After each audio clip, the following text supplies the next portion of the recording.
हरियाणा के करनाल शहर में स्थित है एक ऐसा पवित्र स्थल जो पिछले 527 वर्षों से दिव्यता और साधना की ऊर्जा को संजोए हुए है। बाबा मस्तगिरी जी की समाधि। कहा जाता है बाबा मस्तगिरी जी ही सबसे पहले यहाँ पधारे थे। यहीं उन्होंने अपना धूना लगाया, साधना की और अंत में इसी भूमि पर अपने प्राण त्याग कर इस स्थान को अपनी समाधि बनाया। बाबा मस्तगिरी जी कोई साधारण संत नहीं थे। वे एक नागा साधु थे जिनके पास अद्भुत और अपार शक्ति थी। उनके साथ था एक मायावी घोड़ा जो स्वयं रहस्यमयी शक्तियों से युक्त था। बाबा की समाधि के बाद 47 और शक्तिशाली नागा साधुओं ने उनकी गद्दी संभाली। कहा जाता है जब कोई सच्चा नागा साधु इस संसार को त्यागता है तो उसकी ऊर्जा उस स्थान से कभी नहीं जाती। वह यहाँ सदियों बल्कि हजारों वर्षों तक बनी रहती है। इसी कारण इस पवित्र भूमि पर और भी कई समाधियां हैं। हर समाधि एक नई शक्ति का केंद्र है। लोग कहते हैं जो भी यहाँ सच्चे मन से आता है उसके सभी रोग, दुख और परेशानियां दूर हो जाती हैं। आज वर्ष 2025 में इस पवित्र स्थल की सेवा और देखरेख महंत श्री प्रहलाद गिरी जी महराज द्वारा की जा रही है, जो बाबा मस्तगिरी जी की परंपरा को आज भी उसी श्रद्धा, त्याग और शक्ति के साथ आगे बढ़ा रहे हैं। ये सिर्फ एक समाधि नहीं, ये है एक जीवित ऊर्जा केंद्र जहां आज भी नागा साधुओं की दिव्य शक्ति का स्पंदन महसूस किया जा सकता है।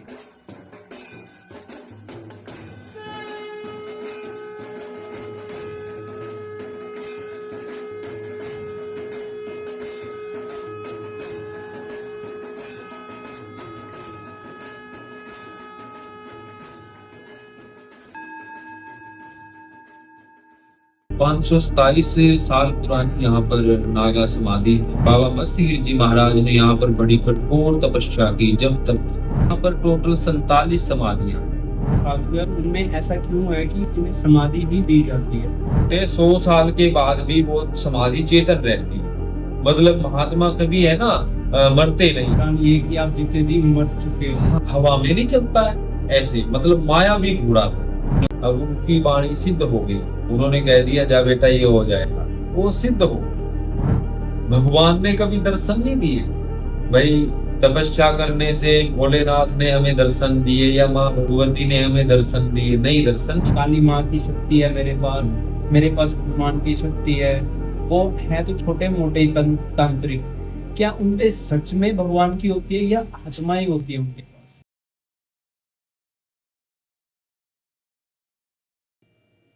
तो यहाँ पर मतलब उनका सबसे प्रथम धूना है। जैसे कि सीतामाई मोड़ी में बाबा मस्तगिरी जी का धूना है, वहां पर भी उन्होंने कठोर तपस्या की। फिर कोल गांव है, कैथल जिले में कोल गांव में निगाली नाम से एक स्थान है, तो वहां पर भी बाबा मस्तगिरी जी का धूना है। फिर सामली गांव में है सगा सामली, वहां पर भी बाबा मस्तगिरी जी का धूना है। तो जहां जहां पर भी उन्होंने जप तप किए, तपस्या की, वहां पर उन्होंने अपनी ये निशानी छोड़ दी। वहां पर अपना धूना तपते थे। बाबा मस्तगिरी जी महाराज बहुत ही प्राचीन मठ है ये। मतलब 527 वर्ष पहले यहाँ पर जो कि नागा बाबा की समाधि, जिन्होंने इस डेरे की शुरुआत की। बाबा मस्तगिरी जी महाराज ने यहाँ पर बड़ी कठोर तपस्या की। जब तक उन्हीं के आने के बाद यहाँ शमशान भूमि बनी। उससे पहले सिर्फ वीरान जंगल था। उन्होंने यहाँ पर आके जब तक साधना तपस्या शुरू की तो इस भूमि का धीरे धीरे मतलब उद्धार हुआ। तो उसके उपरांत जैसे उन्होंने यहाँ पर चोला छोड़ा, फिर दूसरे संत आ गए। 527 साल पुराना धुना है। यहाँ पर मतलब कितने संतों ने, जितनी भी बाहर अपने संतों की समाधियां हैं, तो उन्होंने मतलब यहाँ पर तपस्या की है। इस धुने में हवन यज्ञ पूजन सब यही किया है। तो वहाँ पर टोटल 47 समाधियां हैं। ये सिद्ध महापुरुषों की है। सिद्ध बाबा मस्तगिरी जी महाराज वो घोड़े पे ही सवार होके चलते थे। हाँ, जो मतलब घोड़ा था ना महाराज जी का, उनका नाम मोती राम था। हाँ, तो वो मतलब पवन में की तरह चलता है। हाँ, हवा में नहीं चलता है ऐसे। एक महाराज जी के पास में गधा भी था, उसका नाम हंसराज था, गधे का नाम। तो उसके गले में जैसे महाराज जी एक पर्ची बनवा के टांग देते थे, तो फिर वो बाजार में जाता था। हाँ, जो मतलब जूंडला गेट के अंदर बाजार था ना पुराना, वहां पर जाता था। फिर सभी मतलब लोग पहचानते थे, ये महाराज जी के स्थान से आया है। तो फिर वो मतलब उस पर्ची को निकाल के और जो सामान उसमें लिखा होता था उसकी पीठ पे डाल देते, वो सीधा यहीं लेके आ जाता। इतना समझदार था, जो कि सभी भी सिद्ध महापुरुषों की यहाँ समाधि है, और बाबा मस्तगिरी जी का साक्षात यहाँ पर चमत्कार है। जो यहाँ पर कोई भी मुरादें लेके आता है, वो उसकी मुरादा पूर्ण होती है, उसकी मनोकामना पूर्ण होती है। किसी के पास बेटा नहीं है, बेटियां बेटियां हैं, उसको बेटे का भी आशीर्वाद मिलता है। जैसे कई भक्तों के पास कई कई वर्षों बाद बेटा हुआ है, जैसे कईयों पे 2 बेटियां हैं या 4 बेटियां हैं, उनके पास बेटा हुआ है यहाँ के आशीर्वाद से। देखो, करने वाला तो परमपिता परमात्मा है, फिर भी वो किसी ना किसी को माध्यम बनाते हैं, और बाबा मस्तगिर जी महाराज उनके कार्य सिद्ध करते हैं, उनके कार्य सफल करते हैं। जैसे गाय भैंस दूध नहीं देती, कोई उसको प्रॉब्लम है, धुने में दूध का भोग लगवा देते हैं, तो वो ठीक हो जाती है। जैसे कि मतलब किसी को पैरालाइज है, बाबा मस्तगिर जी के नाम का यहाँ पर पैरालाइज का झाड़ा भी लगता है, धुने की बबूती देते हैं, झाड़ा लग जाता है उनके नाम से। जैसे पहले जितने भी समाधि वाले संत यहाँ पर विराजमान है, उन्होंने चोला छोड़ा, उनके बाद फिर दूसरे गादी पे बैठाए गए, जो गादी खाली नहीं रख सकते। तो जो हमारा साधु समाज है, तो वो मतलब निर्णय लेता है, जिसके अंदर योग्यता होती है कि वो इस स्थान का मतलब सुचारू रूप से संचालन कर सकता है, इस परंपरा को आगे बढ़ा सकता है धर्म की रक्षा के लिए, इस धर्म के चिन्ह को हमेशा मतलब ऐसे ही धर्म की पताका यहाँ लहराती रहे, तो उनका एक विश्वास होता है।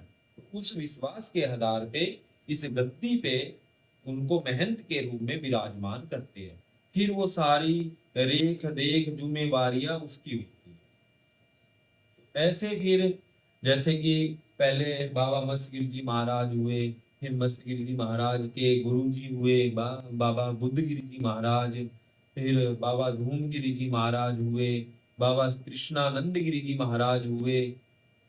और भी मतलब जैसे और भी नागा संतों की यहाँ बहुत सारी समाधियां हैं, सब यहीं पर वो गादीपति के महंत रहे। उसके उपरांत गुरु महाराज ने, परमपिता परमात्मा ने मेरे भाग्य में ऐसा लिखा था कि भाई आपको भी इस स्थान पे सेवा करनी है, तो 2023 में मुझे यहाँ का महंत घोषित किया गया, इस गद्दी पे मेरे को विराजमान किया गया। तो ये मतलब हमारी गुरु परंपरा चलती आ रही।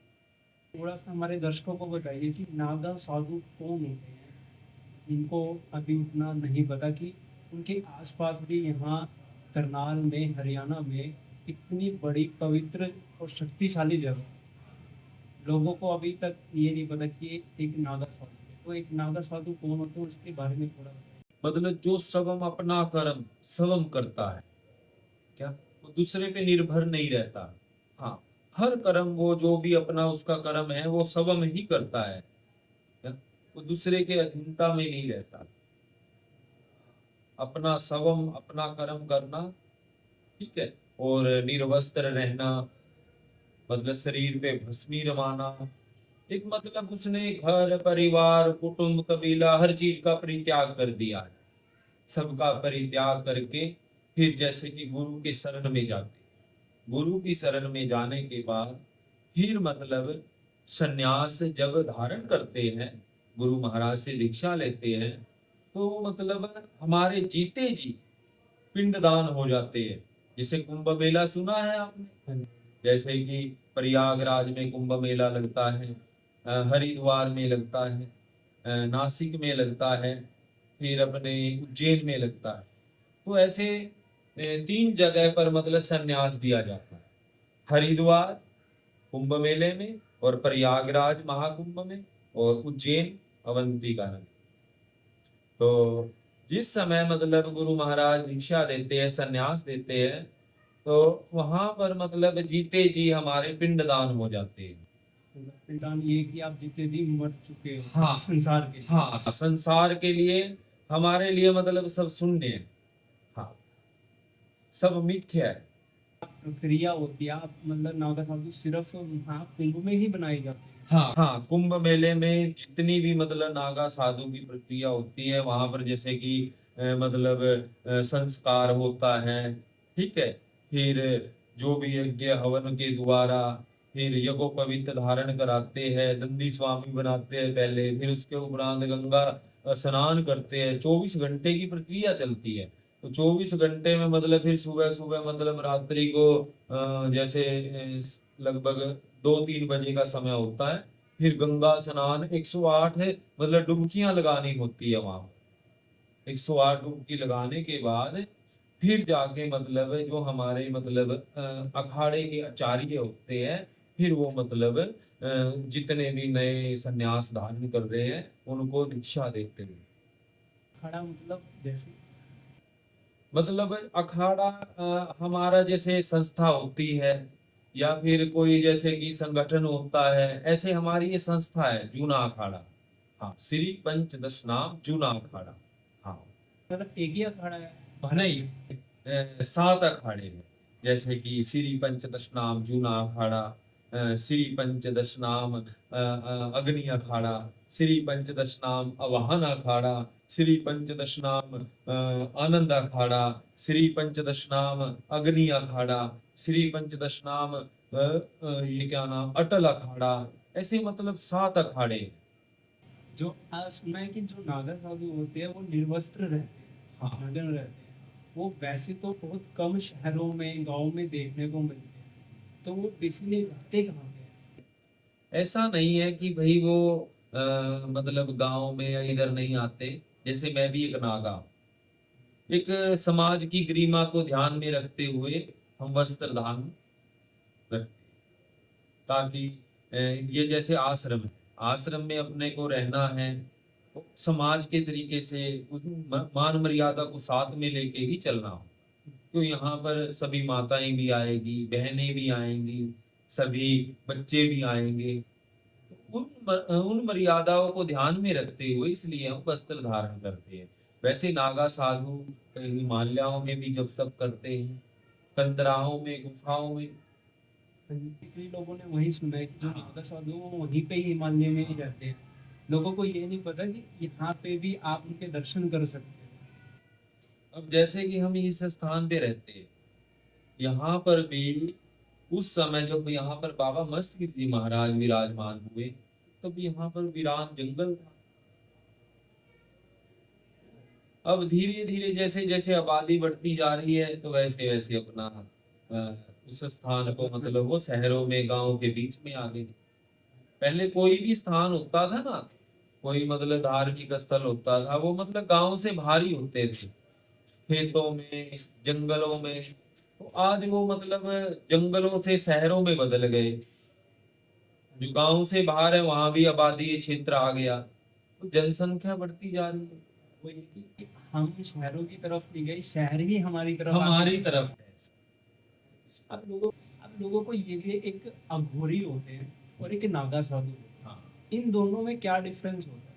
जो नागा साधु होते हैं वो सात्विकता जीवन जीते हैं।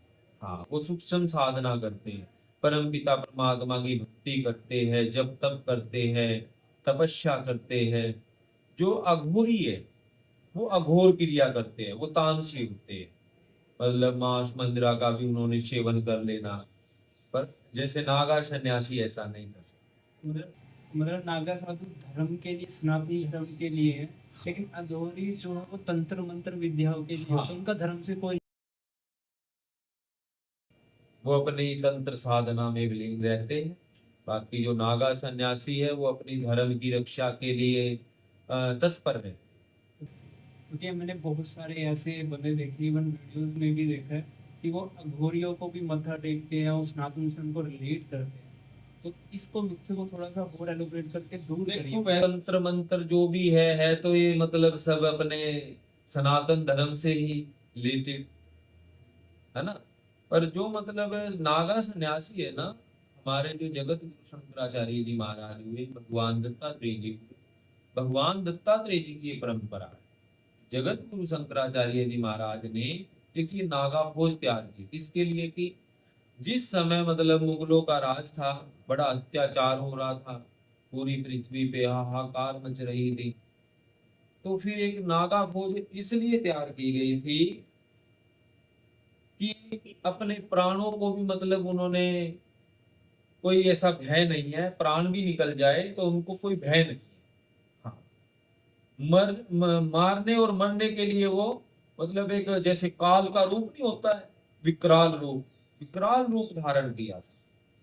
तो उस समय ये नागा फौज जगत गुरु शंकराचार्य जी महाराज ने मतलब त्याग की, और वही परंपरा आज तक चलती आ रही। लोगों ने ये सोचा है कि सिर्फ नागा साधु ही सिर्फ तपस्या के लिए नहीं, मतलब वो अस्त्र शस्त्र भी चला हाँ, सकते समय आने अस्त्र शस्त्र पूरे मतलब शाम दाम दंड वेद हर चीज से मतलब वो तत्पर। हैं। मुगलों की लड़ाई में नागा साधुओं की भी भूमिका रही थी। हाँ, मतलब बलिदान दिया नागा साधुओं ने, जैसे बड़े बड़े गौ आंदोलन हुए वहां पर भी मतलब संतों ने पूरा मतलब योगदान दिया नागा साधुओं ने। आप भी एक नागा साधु, तो आपको खुद इच्छा हुई बनने की या कैसे हुई, अपनी थोड़ा जल्दी बताइए। जैसे कि एक छोटे से घर में मेरा जन्म हुआ है, कुटेल गांव। कुटेल गांव आपने सुना होगा। हाँ जी। हाँ, कुटेल गांव में मेरा जन्म स्थान है, वहीं पर मेरा जन्म हुआ है। तो जैसे कि मेरे माता पिता, उन्होंने मतलब गुरु महाराज के चरणों में कोई मुरादा मांगी थी और वो उनकी मुरादें पूरी हो गई। तो फिर उन्होंने खुशी में गुरु जी के चरणों में मुझे समर्पित किया। कहते हैं ना कोई मतलब कार्य होता है ना, बहाना बनता है। तो ये मतलब उन्होंने पहले से ही ये रचा हुआ था, तो ये बहाना बनना था। तो गुरु महाराज ने जैसे मुझे अपनाया, अपने चरणों में स्थान दिया मुझे, और उनकी कृपा से फिर मुझे संन्यास धारण। उसके बाद में फिर गुरु महाराज ने जो भी मतलब हमारे को जप तप साधना जो भी सिखाया, फिर हमने मतलब भगवान महादेव जी की तपस्या प्रारंभ कर दी। जैसे कि हम पंचधूनी तपस्या करते हैं, जलधारा तपस्या करते हैं, खड़ी तपस्या करते हैं, या फिर भगवान शंकर जी का अभिषेक करते हैं, हवन यज्ञ करते हैं। ये अलग अलग मतलब रूपों में मतलब इन चीजों को किया। जैसे अग्नि तपस्या बहुत ही कठोर तपस्या है, काफी संत भी करते हैं। हमने मतलब वो तपस्या प्रारंभ कर दी बचपन से। उस तपस्या से मतलब भगवान ने कभी दर्शन नहीं दिए भाई। तपस्या करने से भोलेनाथ ने हमें दर्शन दिए या माँ भगवती ने हमें दर्शन दिए, नहीं, दर्शन नहीं दिए। ये दर्शन मतलब किसी किसी को होते हैं या किसी नहीं, को नहीं? नहीं, दर्शन हम दर्शन की भावना से इनकी तपस्या नहीं कर रहे। जब उनको मतलब ऐसा लगेगा ना कि हाँ मेरा भगत पूर्ण रूप से मतलब मेरे मतलब पूरी साधना कर रहा है, मुझे मतलब हर वक्त मेरा चिंतन कर रहा है, वो अपने आप ही मुझे संभालेंगे। मैं ऐसी इच्छा ही नहीं रखता। वो हर चीज में, दुख में सुख में सब कुछ उन्हीं पे ही छोड़ रखा है। मतलब विश्वास है। विश्वास है, आज नहीं तो कल, कल नहीं तो एक ना एक दिन, इस जन्म में नहीं तो अगले जन्म में तो, और उस जन्म में भी नहीं, भले मुझे कितने भी जन्म लेने पड़े, पर मैं भगवान भोलेनाथ का पीछा नहीं छोड़ने वाला। हाँ, जो मेरा मन है, मेरी भावना है, मेरा उनके प्रति समर्पण भाव है, मैं बस उन्हीं के पीछे लगा हूं कि हर जन्म में प्रभु आप अपनी ही भक्ति देना। हाँ, मुझे मोक्ष नहीं चाहिए। हाँ, मोक्ष की भी इच्छा नहीं है कि मुझे जब भी जो भी जन्म दोगे आप, मनुष्य जन्म, तो मैं आपकी भक्ति ही करता रहूं। बहुत अच्छी बात कही आपने कि कितनी गहरी बात है कि मुझे मोक्ष नहीं चाहिए, मुझे भक्ति करनी है। लेकिन आजकल जो लोग हैं वो कह रहे हैं हमें मोक्ष चाहिए। वो इनका थोड़ा मित्र दूर करो कि आप तो इतने तपस्वी हो, पूरा टॉप पे हो, हम तो तुच्छ हैं। तो आपने इतना जो गहरा वहां तक पहुंच चुके हो कि हमें मोक्ष नहीं चाहिए, भक्ति ही सब कुछ है, तो लोग क्यों पागल मोक्ष के पीछे पड़े? देखिए, मोक्ष मिल गया, मोक्ष मिलने के बाद में वो दोबारा मतलब भगवान की भक्ति तो नहीं कर सकेगा।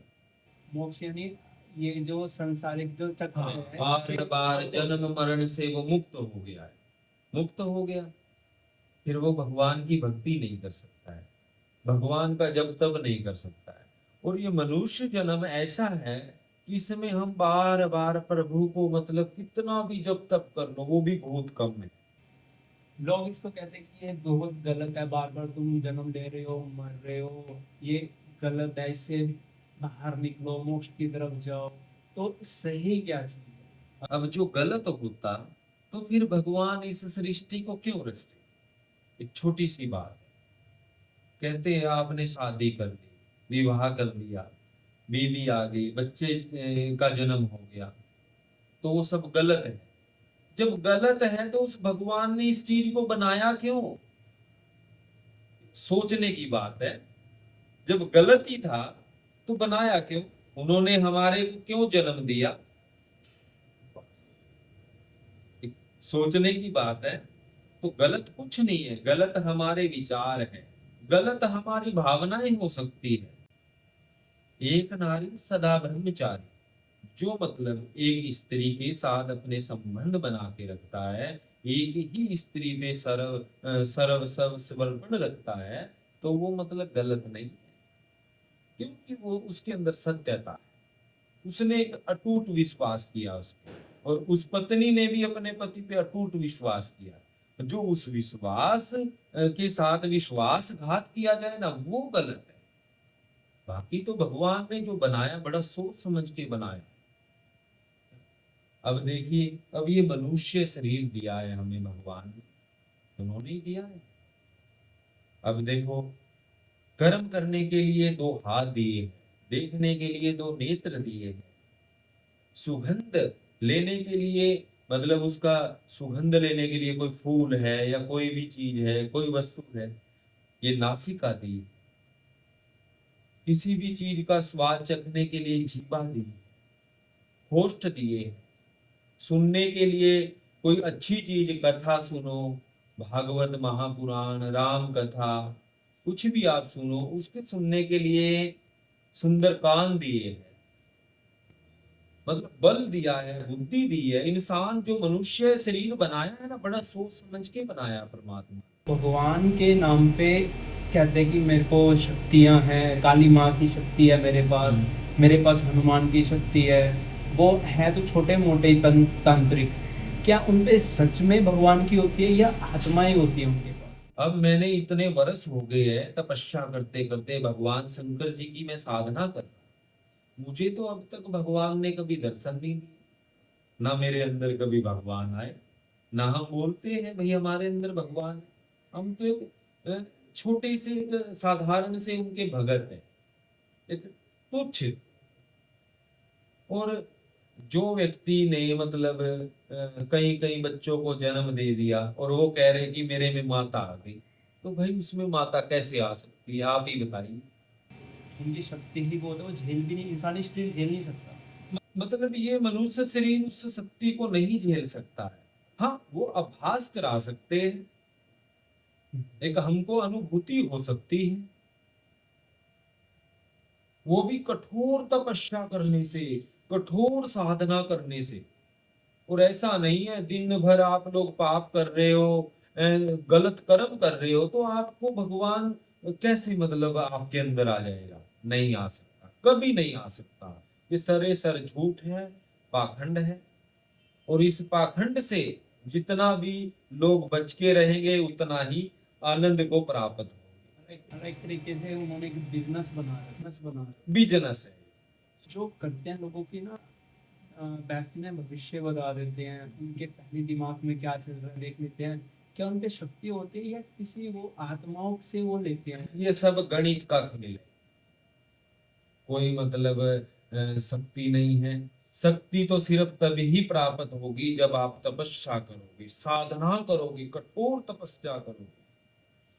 जैसे अघोर अघोरी होते हैं वो तो तंत्र मंत्र आत्माओं से ही काम लेते हैं। होता है, तंत्र मंत्र होते हैं, पर जो आज की जो समय की परिस्थिति है ना, उसमें ये सब मतलब पाखंड में बदल गया है। क्योंकि शुरू से ही हम लोगों को एक भ्रम में डाला गया है, एक भ्रम में ही रखा गया है, और इस भ्रम से निकलने के लिए परमात्मा की ही भक्ति है, परमात्मा का स्मरण ही है, तभी आप उस भ्रम से निकल सकते हो। आप भक्ति करो, परमात्मा का जब तक करो, सारे दुख दरिद्र सब आपके दूर हो जाएंगे, आपको सुकून मिलेगा, शांति मिलेगी। मैं दर्शकों को यही कहना चाहता हूँ कि स्वयं एक नागा साधु ये बात बोल रहे हैं कि इतनी तपस्या करने के बाद भी वो डायरेक्ट भगवान ने उन्हें दर्शन नहीं दिए। तो अब जो पाखंडी लोग ये कह रहे हैं कि मैं तो मेरे अंदर आत्मा वो भगवान जी आ रहे हैं, हनुमान जी आ रहे हैं, माता आ रही है, वो झूठ है। कोई आम इंसान ही एक नागा साधु के जो कि स्वयं इस संसार में रह के भी जीरो है, मतलब एक तरीके से ये मर चुके हैं संसार के लिए, जिनको कोई मोह माया नहीं है। अब आप देखिए, वो कहते हैं कि भाई मेरे में माता आ गई, मेरे में हनुमान जी आ गए, चलो उसमें आ गए, तो फिर भाई वो अपनी शक्ति का उपयोग क्यों नहीं कर रहे? हमारे इतना संसार में इतना मतलब संकट मंडराया है। अभी देखो कितनी घटनाएं होती है, हिमालय में कितने बादल फटे हैं, कई जगह पहाड़ियां धंस रही है, तो भाई उन चीजों को क्यों नहीं ठीक करते वो लोग? और जब उनके अंदर आ रहा है तो वो अपने घर का सुधार क्यों नहीं कर पाते? एक सोचने की बात है। अब हमारे परम पूज्य महान तपस्वी, मतलब जिन्होंने बड़ी कठोर तपस्या की, अमरनाथ गुफा में, श्रीखंड कैलाश, मणि महेश कैलाश, ऐसे हिमालयों में तपस्या की, हमारे परम पूज्य आदरणीय धर्म सम्राट, जिन्होंने एक लंगोटी में अपना जीवन पूरा व्यतीत कर दिया, परम पूज्य श्री महंत संतोष गिरि जी महाराज, जो कि वो कुटेल सरकार के नाम से भी प्रख्यात। उन्होंने भगवान शंकर जी की इतनी साधना की, इतना जप तप किया, कभी उन्होंने नहीं कहा कि हमारे अंदर हनुमान जी आए, हमारे पास में मतलब ये शक्ति है, नहीं। वो बिल्कुल सूक्ष्म साधना, बिल्कुल साधारण रूप से रहते थे। वो इतनी कठोर तपस्या की, इतना बड़ा परित्याग था उनके पास, कभी मतलब अपने जीवन में उन्होंने धन नहीं जोड़ा। हाँ, जो उन्होंने, उनके पास कोई धन धान्य आ गया, आप जैसे कोई सेवादार कुछ रख गए, तो वो सारा यज्ञ में भंडारों में ऐसे ही वितरित कर दिया। ऐसे महान तपस्वियों ने कभी नहीं बोला, तो मतलब ये कुछ लोग क्या करते? आप जैसे दो बताते हैं कि जल तपस्या होती है, अग्नि तपस्या, जो हाँ। एक बार उसको एक्सप्लेन कीजिए। जैसे कि अग्नि तपस्या है, अग्नि तपस्या एक जैसे एक सन्यासी जीवन है हमारा, मतलब हर परिस्थिति में हमको जीना सीखना चाहिए। कब, किस समय, कैसा वातावरण, कैसी परिस्थिति पैदा हो जाए, तो हमें उस परिस्थिति में मतलब डट के सामना करना चाहिए। तो ऐसे इस शरीर की साधना है, मतलब शरीर को साधना, अग्नि से, जल से, वायु से, मिट्टी से, मतलब उसको अपने शरीर को ढाल लेना उसके अंदर, ये वो साधना है। इसको हठ योग भी कहते हैं। कि जैसे कि अभी अब तो चलो वस्त्र है, हर चीज की सुख सुविधाएं हैं। जब कोई वस्त्र नहीं था, जब कोई सुख सुविधाएं नहीं थी, तब कैसा इंसान का जीवन था? तो ऐसे ही मतलब संतों ने मतलब ये जो साधना मतलब करते हैं, पंचधूनी तपस्या है, जल धारा तपस्या, ये अपने शरीर को साधने के लिए करते हैं। एक इससे मतलब अपना शरीर वज्र बन जाता है, उस पे ना सर्दी असर करेगी, ना गर्मी असर करेगी, भले उसके पास वस्त्र हो या ना हो। ऐसे मतलब जैसे हम व्रत रखते हैं, व्रत भी एक साधना है, मतलब अलग अलग रूपों में ये साधना है। मतलब ये अग्नि और जल की बहुत हर एक इंसान के बस की नहीं है। हाँ हाँ। ये हम अगर जिनके वे माता आ रही है, जिनके में हनुमान जी आ रहा है, उनको कहो कि एक बार ये करके दिखाओ, ये जो अग्नि और जल की है, तभी पता लगा तुम्हारे शरीर में कितना दम है। तुम झेल भी सकते, तुम ये तो झेल नहीं सकते। इतनी सी छोटी सी तपस्या, तुम इतनी बड़ी शक्ति को कैसे झेल लोगे शरीर में? जिन्होंने हजारों वर्ष जप तप किया, साधना की, उसके उपरांत भी मतलब उन्होंने कभी नहीं कहा कि भाई मेरे अंदर शक्ति है, मेरे अंदर हनुमान जी आ गए, कभी कहा तो नहीं। तो उनको भी मतलब कई कई हजार वर्षों बाद भगवान ने दर्शन दिए, और कईयों को तो दिए ही नहीं।